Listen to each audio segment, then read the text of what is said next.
Coming up, racing's richest day belongs to trainer Richard Mandella. There were some Breeders' Cup firsts, like the first dead heat, and the first female rider to win a Breeders' Cup race.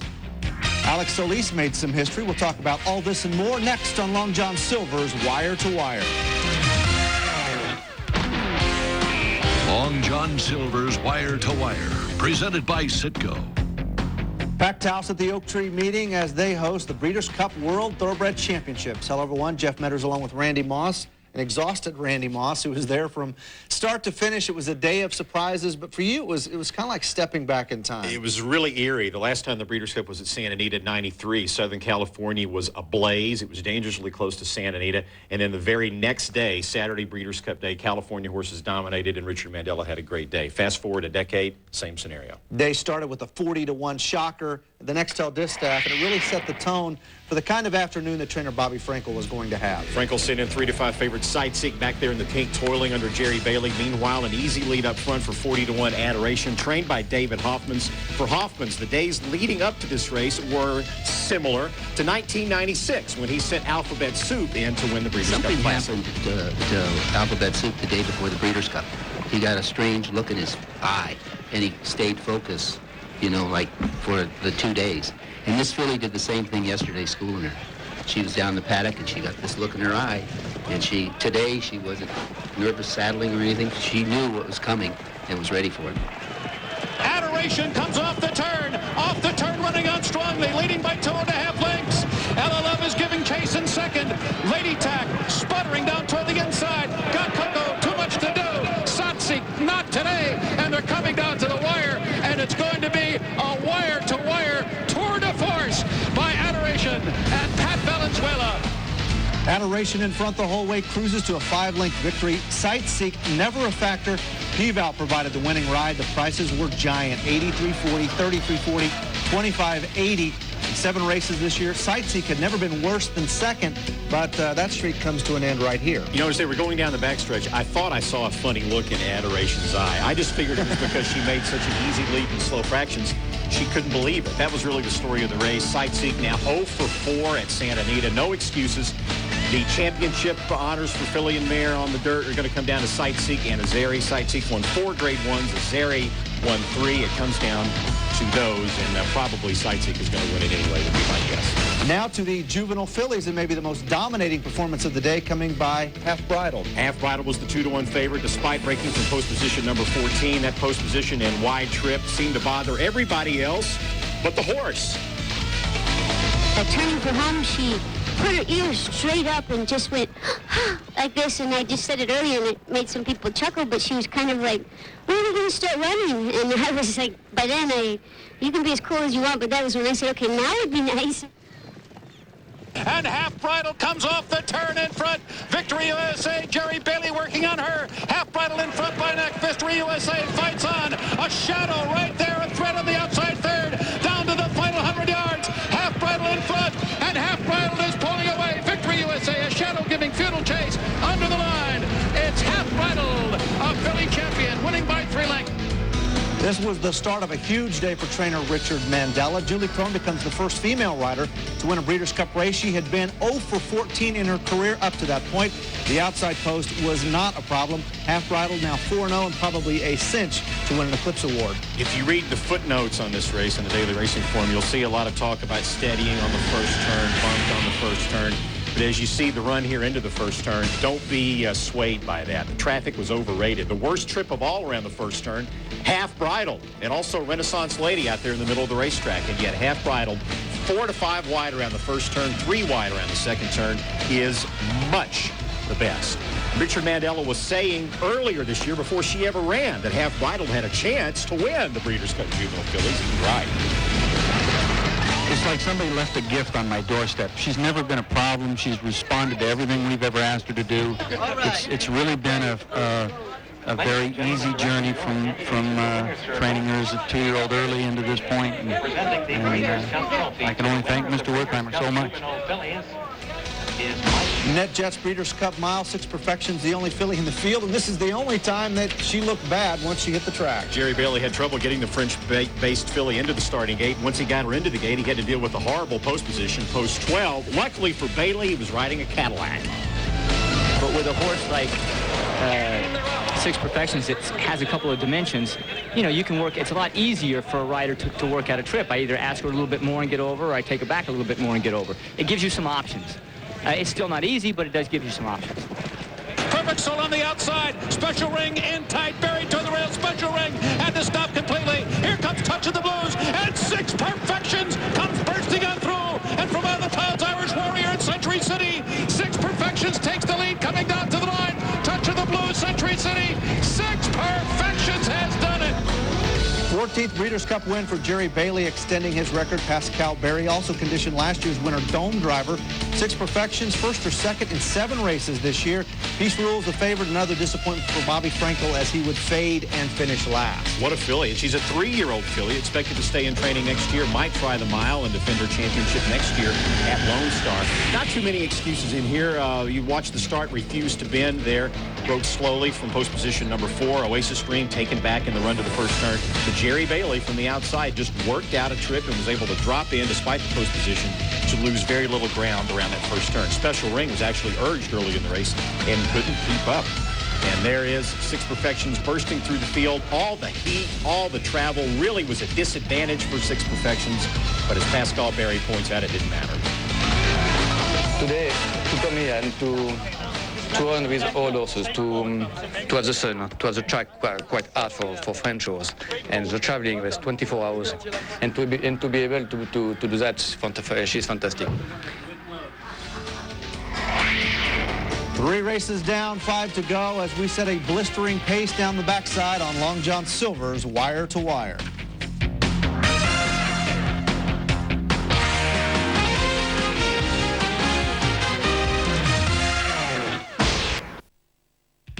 This ESPN2 presentation of Long John Silver's Wire to Wire is brought to you by Long John Silver's. Boatloads of seafood are back. Citgo, we know you. The American Quarter Horse Association. Let freedom ride. All right, we're rested up and ready to tackle 3 more races from the Breeders' Cup World Thoroughbred Championships. This time we have the Sprint, the Filly and Mare Turf, and the Bessemer Trust Breeders' Cup Juvenile. The Sprint had a recurring theme. Bobby Frankel saddled the favorite, the 2-1 Aldebaran, who was back in the pack as they run down the backstretch. In front is Zavata and Shake You Down through the first quarter mile in 21 flat. Poised in third, the improving 3-year-old long shot Cajun Beat, ridden by Cornelio Velasquez. His trainer, Steve Margolis, happy about now.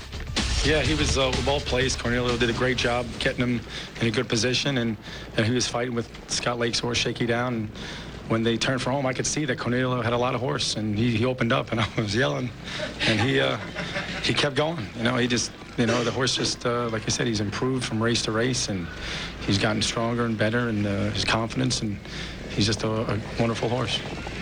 Coming into the final furlong, and Cajun Beat emerges with the lead. Shake It Out is there, and here comes Blues, the standard, up the fence. Yankee Gentleman, Aldebaran toward the inside, and Posse, they are all chasing Cajun Beat, who got him beat, 1 by 2. First Breeders' Cup win for jockey Cornelio Velasquez in just his 2nd try. First Breeders' Cup win for trainer Steve Margolis in his 1st try. For Bobby Frankel, it's a swing and a miss again. Aldebaran finished 6th. Cajun Beat sent off at 22-1, just a 3-year-old gelding. Look at the Buyer speed figure, 120, the biggest figure of the day. The last 2 times the Breeders' Cup run at Santa Anita, horses making their starts, their last start somewhere on the east. 2 for 62. One of them was Arkong. This was the other one. Look at Aldebaran way back there. A good, even a great 7-furlong horse when it comes to Breeders' Cup time. Just cannot beat a top-class, in form, 6-furlong horse. And you can see at the top of the lane, Cajun Beat was still well in front of Aldebaran at this point. And Cajun Beat certainly made it look easy in the run to the wire. Very impressive performance, and we'll see him again next year. Nice to see a horse this young, just being 3, look this good. Now to the Filly and Mare Turf. This turned out to be a battle of the imports. On a big lead, you see there the American Bien Nicole, but poised behind her, the standout European 5-2 Islington, ridden by Kieran Fowler. By far the best filly in the race. You know, this is one of the best fillies I think I've ever ridden, and you know, she's much better than the second, and I was surprised that it took me so long to get by her. But you know, it's been very warm and it's been a long season for our horses as well. So she's done very well. And Islington has got running on, but now does she have the run? It's Longcrest in front. Islington storming down the track. Here comes Yesterday, slicing through in between horses. Islington under a rousing ride here by Karen Fallon. Islington with a short lead coming down to the line. Longcrest will be second best. Islington wins. Third Breeders' Cup win for trainer Sir Michael Stout. Islington and Kieran Fallon third in this race a year ago. It's a 4-year-old filly. Furious finish. Bia Nicole at one time though in this race had an 8-length lead, but just could not hold on. Buyer speed figure 107. When Islington was third in this race a year ago, she had a lot of traffic with Kieran Fallon in the first part of the race. In fact, she was knocked back to 11 lengths back at one point when they wanted to be much closer. This year, completely different story. That's Islington in the white. Just in front of her, the 9-2 second choice musical chimes ridden by Gary Stevens, racing with blinkers for the first time. Absolutely ranked with Stevens. It was a disaster. Musical chimes wound up finishing 11th of 12th. Look how close Islington was. She was actually ahead of Tate's Creek and Peaval during the early running, and that is Islington running down Longcrest, the 46-1 long shot in the run to the wire. All Europeans, 1, 2, 3. The Europeans, of course, dominated all the grass races in the Breeders' Cup. Now to the Bessemer Trust Breeders' Cup Juvenile. Some of the big names stayed home, but it was still a great race. The outside as Cuvée retreats back to birth. Capitano taken wide as they come into the stretch. Race for Glory down toward the inside. And then coming on through in between horses, it's Action This Day with a big late run. They're coming down to the finish. Chapel Royal. Action This Day on the outside. Now in front. Minister Eric second, and they're coming down to the finish. And it's going to be Action This Day from way out of it. Action This Day comes from the back of the pack. Also some big pay dollars here, $55, $60, $19, $20, $11. Second Breeders' Cup win for jockey David Flores in his career. Trainer Richard Mandela, he finishes 1-2. It was his second Breeders' Cup win on the day, and he still had more to come. Action This Day broke his maiden September 28th at Santa Anita, but the big story here, the pace. He's bred to go long. He handled the fractions very well. 22-1, 45 flat, 109-4. That didn't work out to the advantage of Cuvée, who was also 4 to 5 wide around the first turn. But was that the big excuse for Cuvée? Probably not. Look to his inside, directly to his inside, Chapel Royal, who is still in front at the top of the lane as Cuvée is stopping to a walk and was eventually eased. You see, first Minister Eric makes his move, and then Action His Day. Action His Day owned by billionaire B. Wayne Hughes, who is now looking ahead to bigger and better things. You'd have to ask Richard Mandela if my choice would be to try to break the jinx on the Derby and give him a little time off and get him ready for the first Saturday in May. And we wrapped up the Pick 6 Challenge at ESPN.com, presented by Digiturf Virtual Horse Racing. William Bayer, our overall winner, 38 correct picks, wins $2,500. For the rest of you, thanks for playing. We do not have a parting gift. Still to come, more from Santa Anita later on, but we'll also look ahead to the upcoming weekend at Churchill Downs, and we'll look back and ahead in American quarter horse racing. We'll be right back.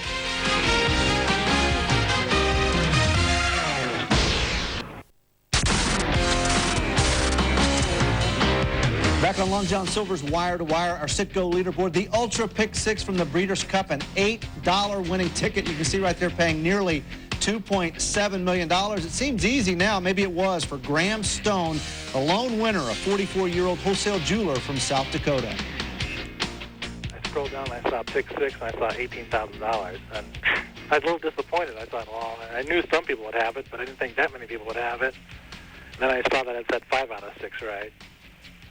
And then when I scrolled down more and saw the 6 out of 6, I just called my wife for it. I told her to look at it and was shocked. It's a lot like winning the lottery, isn't it? My wife's brother-in-law is named Stone. I wonder if we're related. I'll have to look into that. I'd be digging into that. All right, Sunday was opening day at Churchill Downs, and the feature there was the Yak-Ack. The Yak-Ack won by a horse called Cappuccino, who splashed home in front with jockey John Court. Cappuccino, of course, was at one point on the Triple Crown Trail as a 3-year-old, and Cappuccino trained by Jerry Hollendorfer. Of course, Churchill Downs has an outstanding fall meeting with all kinds of big stakes races, the Kentucky Jockey Club, the Clark, and also one, coincidentally, this weekend. And as we look ahead to what's going on this weekend, Aqueduct, Hawthorne Race Course, Bay Meadows, everybody in action there. At Churchill Downs, it will be the Iroquois for 2-year-olds at Grade 3, and also the Nashua Stakes at Aqueduct. It's also the calm before the storm in American quarter horse racing as they gear up for the MBNA America Challenge Championships. But first things first. It is the classic Chevrolet Heartbeat of America handicap, a grade 3 at Lone Star Park. Horses 3 and up. Gone Celebrating was the favorite. It could be best the 7-horse field. Racing. Gone Celebrating away splendidly. Turfinator matching him in the early stages. Randy's pop prominent near the inside. He's a little bit high. He's picking up ground. Gone Celebrating struggling a bit. Turfinator still matching him. Gone Celebrating and Turfinator. Midnight Train to Georgia flying. Gone Celebrating got him again. Gone Celebrating is a 4-year-old gelding by Meter Me Gone. He was playing catch-up from the word go, just catching Turfinator to win by a neck. John Buchanan trains for owner Bobby Cox. The Texas bred got the lion's share of the $25,000 purse. Now on to the Los Al Derby trials. The finals of the Los Al Derby will be on November 8th. $270,000 up for grabs. What a trial with AB Water Runner squaring off with Strawberry Dash. Here's the call. And away they go. And a beautiful start for AB Water Runner. Valiantly came out running powerfully as well. Also right there, flies our streak into the extreme outside, comes Magic and Rhythm. And the winning streak of AB Water Runner in serious jeopardy now, unless she can re-rally as valiantly, is now going on strongly. And Strawberry Dash, and now AB Water Runner getting in his stride. Strawberry Dash wins it over AB Water Runner and valiantly. AB Water Runner, the winner of the 2002 All-American Futurity, suffers the first defeat of her career. She will be the second fastest qualifier. Strawberry Dash is another filly. She's by First Down Dash. She's owned by David and Sue Mackey, who also won the All-American a few years ago with Falling in Love Again. Paul Jones is the conditioner. Here are the 10 horses that made the cut. First to flash also in there was last year's champion 2-year-old Colt. The winner here gets a bye into the Champion of Champions in December. Saturday night under the lights at Los Alamitos, it's the MBNA America Challenge Championships. The MBNA America Challenge features the older horses going 440 yards. This could be a powerhouse affair led by New Mexico Challenge winner Kendall Jackson, who is also a world record holder. The winner here will also move on to the Champion of Champions in December. In all, 5 Grade 1s worth $825,000 plus a claiming challenge championship. We will have the highlights and the reaction next week on Long John Silver's Wire to Wire. For more information on how you can become a racing American quarter horse owner, just call 1-800-414-RIDE. 2 more Breeders' Cup races left to sift through. Richard Mandela and Aidan O'Brien shared a moment in the John Deere Breeders' Cup turf, but Mandela didn't have to share anything with anybody in the Classic. 20th Breeders' Cup was a day of firsts. In the juvenile fillies, Julie Crown became the first female jockey to win a Breeders' Cup race. The John Deere turf ended with the Cup's first dead heat. But the big winner was Richard Mandela, who took home a record 4 Cup races, including the $4 million Breeders' Cup Classic. And you saw them all right here on ESPN. This ESPN2 presentation of Long John Silver's Wire to Wire is brought to you by Long John Silver's. Boatloads of seafood are back. Citgo, we know you. NTRA.com. To learn more about the sport of horse racing, log on to NTRA.com. Equibase.com, your official online source for racing information, from entries to results and everything in between. Equibase.com is a service of Equibase Company, the thoroughbred industry's official database. All you have to remember about next week is Tuesday at 2 Eastern. We'll be here. We hope that you will be too. For more, go to ESPN.com. 2 races left in our Breeders' Cup rundown, and we'll start with the John Deere Turf, which a defending champion, High Chaparral, trying to repeat. Yeah, I mentioned earlier that the Europeans dominated all the turf races. Not exactly true. It was an American that had quite a bit to say about the John Deere Breeders' Cup Turf, which was set up to be the best race of the day. The 3 highest money earners on Breeders' Cup Day all ran in this race in the Breeders' Cup Turf, and if you saw it, it was a finish that did not disappoint.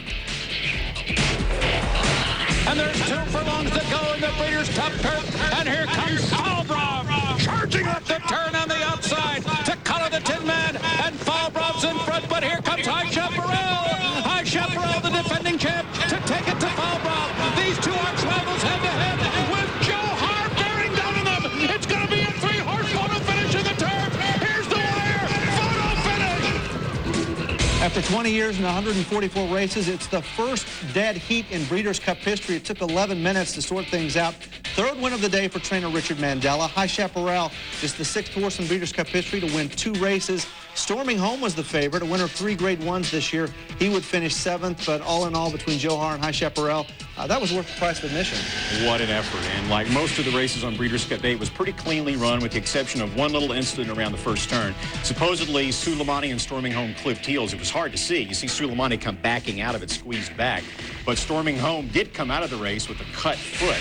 It was bleeding, so it looks like there was a little interaction there at some point. Johar way back in the pack as the horses run down the backstretch. He had never run 1.5 miles before. He'd been closing ground at 1.1 miles, with the exception of the Clement Hurst when he was on the lead in a paceless race. He closes ground in all his races. And obviously, he is a tough 1.5 mile horse. It looked like Fall Bra was going to win right here, but High Chaparral comes to join him. Then Johar from the outside, and High Chaparral, the first repeat winner in the Breeders' Cup turf. And Aidan O'Brien, his trainer, had a lot to be proud about. It was great that he won. It was a relief for everyone involved that he did dead heat. I think it's for everyone involved that puts a lot of hard work and a lot of time and a lot of money involved in it that we get an odd result. Finally, the Classic powered by Dodge. Mandella's day was not over. Mandella's day was not over. He saddled Pleasantly Perfect in here, who's back in the pack. On the early lead, that's Congaree in the white. On the inside, Medallia de Oro. But Pleasantly Perfect and Alex Solis beginning to move.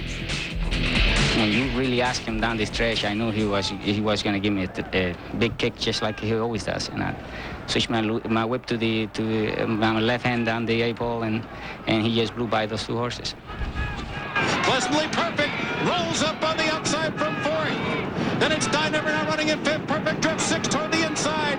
Congaree, Medallia Doro in a pitched battle here in the Classic. Heads apart for the lead, and Pleasantly Perfect trying to mow them down with 100 yards to go. Then Dynamo on the outside, and they're coming down to the finish, and it is Pleasantly Perfect. Man, oh, Mandella, what a day! Mandella turns 53 this week. It's an early birthday present. He wins half of the races, including that dead heat. He saddled 7 horses on Saturday, won $4.5 million. That's a North American record. Pleasantly Perfect is now 6 of 13 lifetime, and here beats some pretty top-notch horses. Yeah, and in the championship race, who knows what's going to happen with champion 2-year-old or champion turf horse, but the win by Pleasantly Perfect and the loss by Medallia de Oro, by Perfect Drift, by Funny Side pretty much assures that Mineshaft is going to be Older Handicap Champion and Horse of the Year. First turn, Funny Side drifts out into Perfect Drift. Tin Most Wanted gets the worst of it, forced away to the outside. But before you make that his excuse, keep in mind that even at that point, both Pleasantly Perfect and Dynevor were behind him. And look at Pleasantly Perfect close out a huge day for Mandella. The day I won 4 here last time, if I'd have known I was going to do it, I could have really enjoyed it and had a great day with it. But I was in shock all day, and by the time I came out of the shock and figured out what I did, everybody'd gone home. And I'm still in shock here. So I didn't believe this could happen again, but it happened bigger and better. And if Mandella had known it was going to happen this year, there would be 2 winners of the Breeders' Cup Ultra Pick 6 instead of 1. What a day of racing. That's the show. We'll see you next week. They are all chasing Cajun Beat, who got him beat. Islington wins. Not trouble at all. This has been a presentation of ESPN, the worldwide leader in sports. For more, log on to ESPN.com.